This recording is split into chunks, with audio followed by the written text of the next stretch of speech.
Okay. There we go. All right, not bad. Just prevent a cat fight. Don't want that. All right, so this is our last sort of history of lace chit chat for now.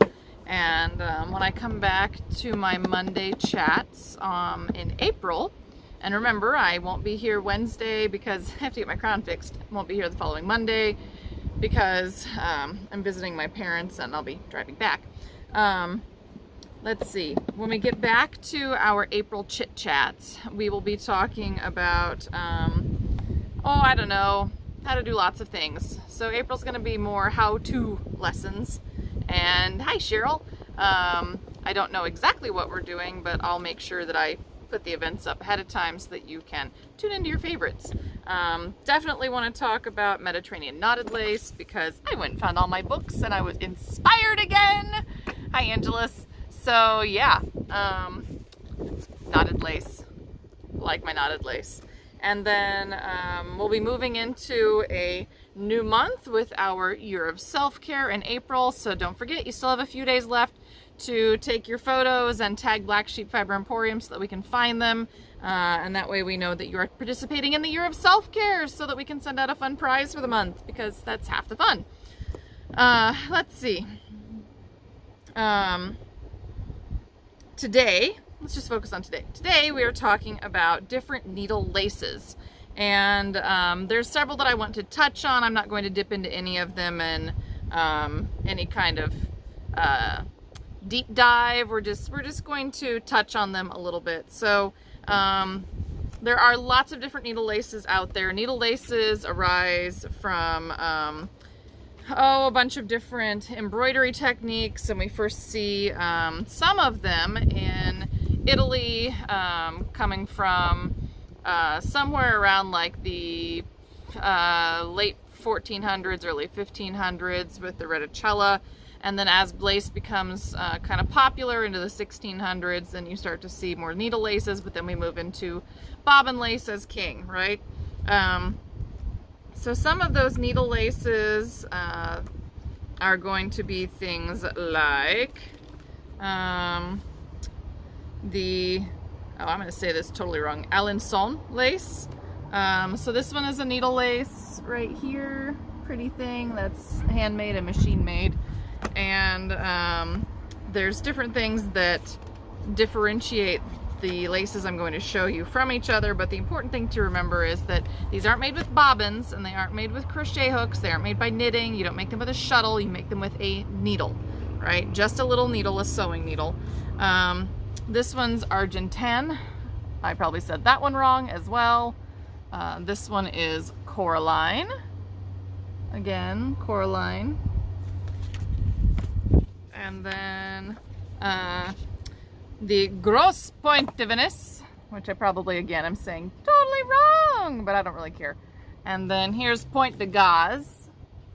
So very pretty laces, very pretty laces. And a lot of these are made one of two ways. You either start with a ground and then you make the motifs and you attach it to the ground, or you start with the motifs and then you make the ground around them, kind of similar to Carrick-Macross.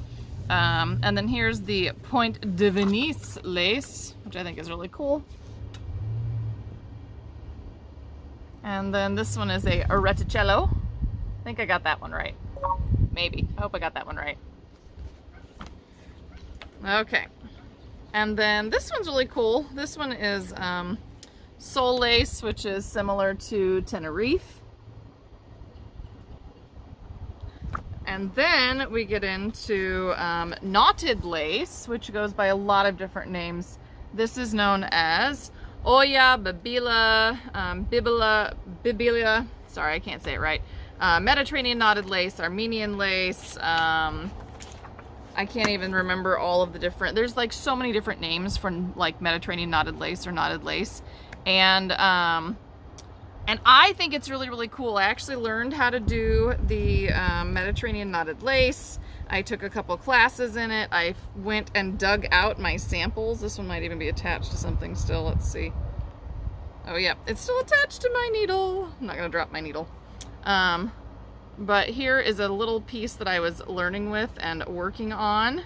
So here's a little piece of Mediterranean knotted lace, and you can see that there are picots up here at the top, but this is all built with a needle and thread. And let me find a little bit more. Here's another one. It's another one where we were practicing. Lots of practicing. It's not hard to make this lace, it's hard to be consistent when making this lace. So here's again some more examples of that Mediterranean knotted lace. It's very pretty. I mean, it's very, very pretty. It's fairly sturdy lace as well because you're making them with knots. So here's more of my little practice work. I don't know, somewhere in here I've got my little, I don't know where it went. I have a little tiny motif that I made ages ago. Yeah. So I really like the Mediterranean knotted lace. I think it's pretty cool. And in fact, I have a couple of, I'm just gonna stick this in here. That way I don't lose my needle out here. There we go.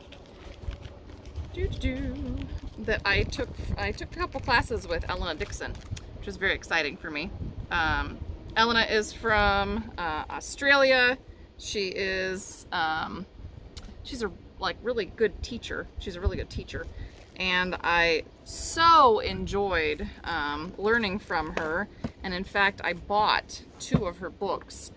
This one I bought like 2 years before I ever, met her.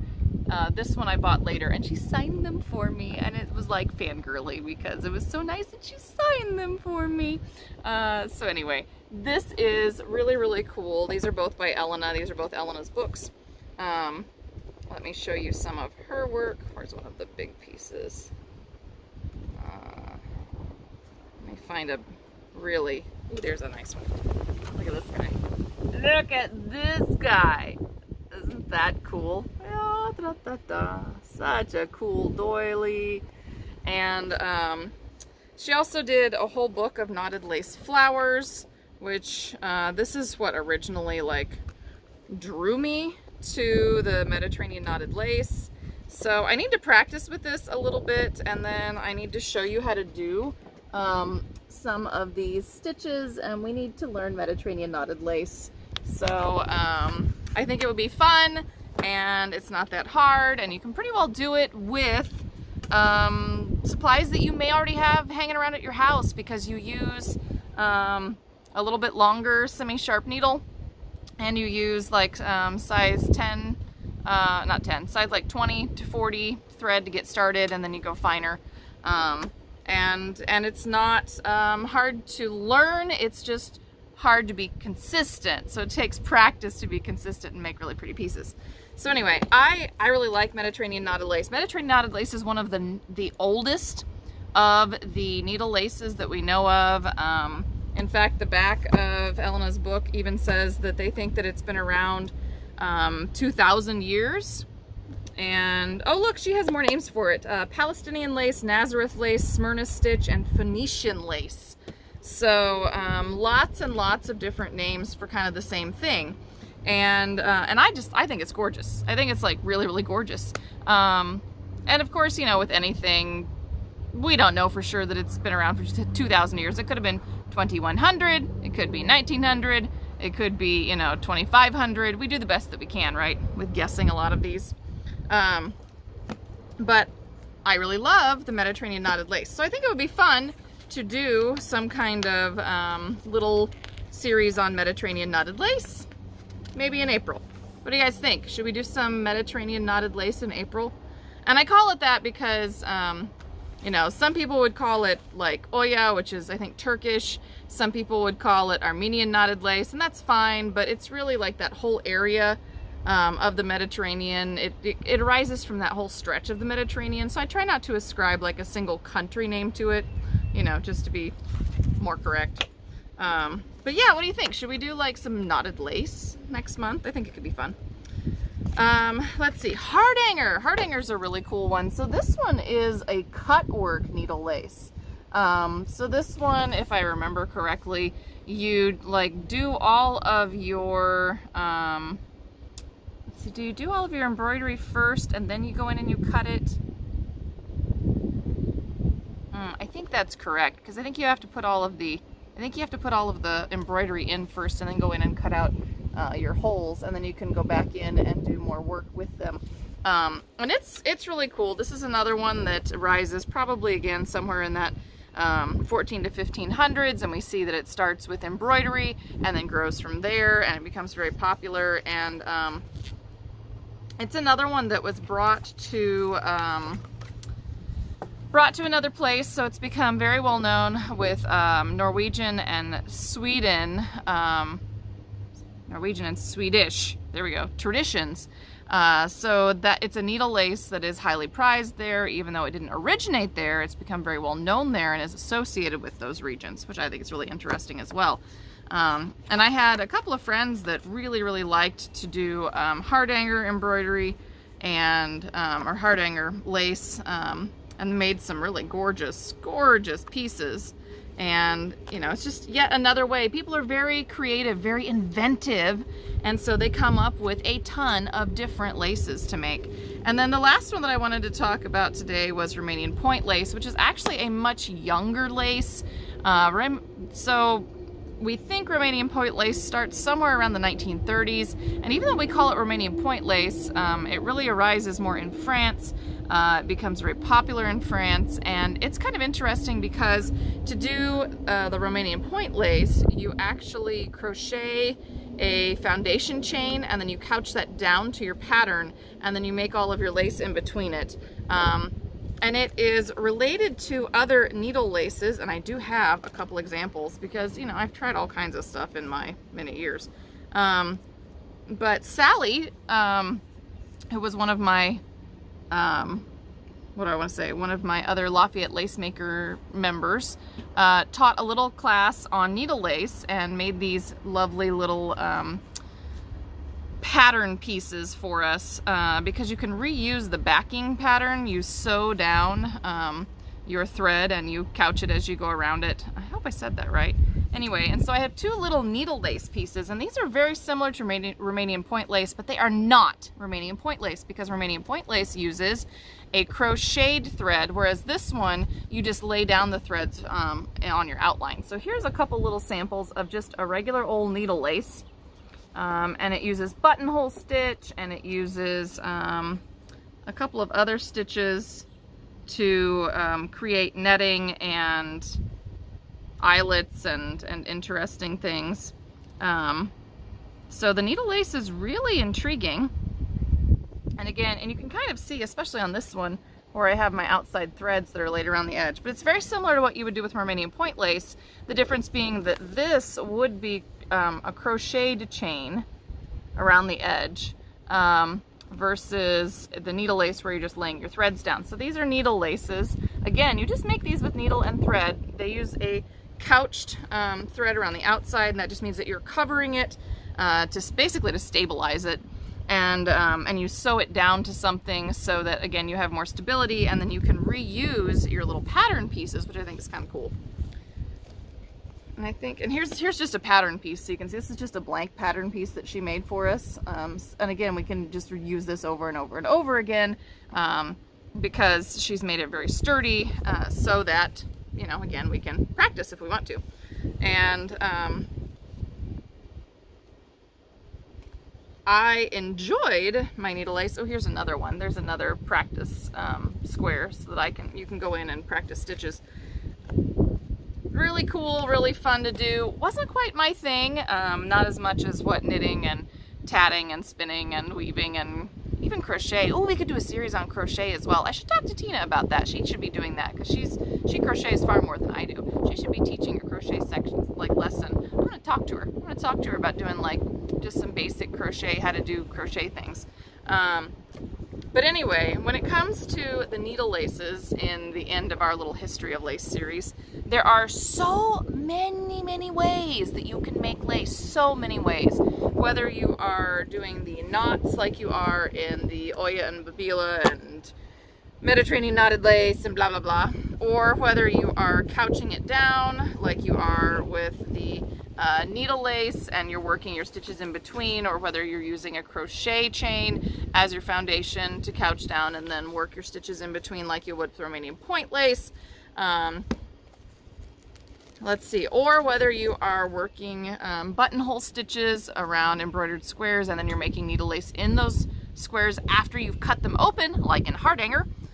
There are so many different ways that people have invented and learned and built upon to make lace and to decorate our clothing and our homes, because we really like to have what we consider to be pretty things. And of course, it's all subjective on what's pretty, but we all like to have pretty things, and we all like to be surrounded by pretty things, and it makes us happy to see these handwork items, and which is why a lot of us do these handwork items. We enjoy the process and we enjoy the end result, and you get that warm fuzzy feeling when you see something that you've made that went really well, or something that you've made that you've learned from. I learn a lot from everything that I make.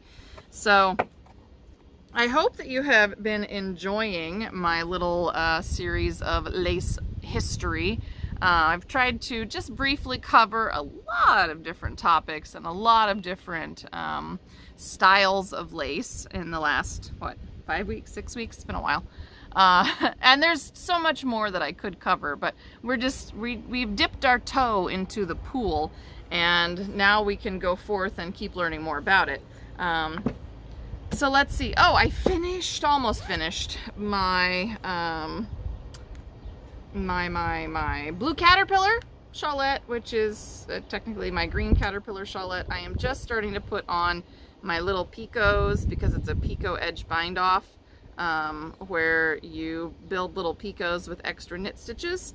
But all of the knitting is done, and it is just a little shawlette. It'll block bigger, but it is just a little shawlette, a cute little shawlette in my greens. Anyway, so yeah, there she is, such a cute little thing. Can't wait to get this like totally finished and blocked and off the needles. If you're interested, I am going to do a little picot bind off video tutorial, and I'll be posting that to all the usual places so that you can see it in the next, you know, in the next week or so. So if you are working on your blue caterpillar shawlette, that will give you a little extra help just in case you need it for the picot bind off. Let's see, what else do we have on the radar? Let's see, I won't be here Wednesday. I've said that, but I won't be here Wednesday because I'm getting my crown replaced, hopefully, since it just kind of popped off and it's hard to chew. And I just had it done in January, maybe February. Haven't had it on very long. And then Tina will be on Friday. I am headed up to my parents for the weekend to go visit my niece and my nephew and see my family, and take Ina to go play with her cousins, because, you know, we've all had COVID, so might as well. Plus I haven't seen everybody for like 6 months, 5 months. It's been a while. Yeah, it's been a while. And I will be back then a week from Wednesday. You'll see the event go up, and we're going to be doing some spinning. We're alternating spinning and weaving on Wednesdays now. So I'll be doing spinning one week and then weaving the next week, and then spinning and then weaving and spinning and then weaving. And we'll be talking about things that I'm learning. We'll be talking about techniques. I'll be showing you how to do things as I learn them. Hi, Kathy. Yes, Kathy. So if you need help with that picot bind off, I'm going to put a little video up for the blue caterpillar shawlette on how to do the picot bind off sometime in the next few days. So hopefully there will be a little bit of something coming up that you'll be interested in, and you'll join me. And don't forget to like and follow our Facebook page, YouTube channel, TikTok channel, Instagram channel, all those places, because we do post things on all of those channels. I've been a little remiss with the TikTok lately. I need to get on that, but I have some more little tutorials I need to put up. What else do I need to tell you? Blah, blah, blah. And Year of Self-Care. Don't forget about Year of Self-Care. We have brought in a bunch of fun new stuff, including a bunch of things from Japan. If you haven't heard about that, we have Sashiko kits that are up. We have the Olympus threads that are up. And I need to do a comparison of the Olympus threads. Maybe we'll do that first next month. I'll put the event up so you can see it, and we'll play with the Olympus threads 2 weeks from today. And yeah, it'll be all kinds of fun. So, oh, and look, here's a little tatted butterfly. My kid has been stealing these. I've been making these for videos, and Ina likes to find them and then carry them off around the house, and they end up on the floor and all over the place. But there's one left here. So, she also stole my knitting today. That would be my finished blue caterpillar shawlette that I only had the bind off to do, and I had to rescue it from her. But luckily she hadn't dropped any stitches, so good job, Ina. And I even said thank you very much for being gentle with Mommy's knitting and not dropping any stitches. So anyway, yeah, don't forget that I do try to put up the videos on YouTube. So if you have missed this and you can't find it on Facebook, you can usually find it on YouTube. Although I am behind, I think I need to put up last week's blue caterpillar video still. So anyway, all right, I will see you all, let's see, a week from Wednesday. That's when I'll be back, and I'll put the event up on Facebook so that you'll know for sure and you can just follow along. And until then, do please take care of yourself, mentally, physically, emotionally, craftually. And, you know, keep crafting. Make sure that you're posting your year of self-care photos. Remember, it all counts so long as it's part of your journey and your year of self-care, and you can make it whatever you want. So, yeah, tell your friends, invite them. We want to have more people participating. It's just a fun thing. It's free. And it's just to help make you more creative and help connect you with more people. It's a year of self-care. You know, it's doing things that make you happy and you can share with others. So anyway, and I should say again that anything needlework related is included. So sewing, quilting, tatting, knitting, crochet, lace of any sort, spinning, weaving, you know, it's all fiber arts. It all counts. It all counts. So, and you can post more than once. So, you know, post a lot, share it, tell your friends, post a lot. So anyway, I will talk to you all a week from Wednesday. Don't forget that Tina will be on Friday though, and she'll have more fun stuff from Arizona to talk about. So I'll see you all next time.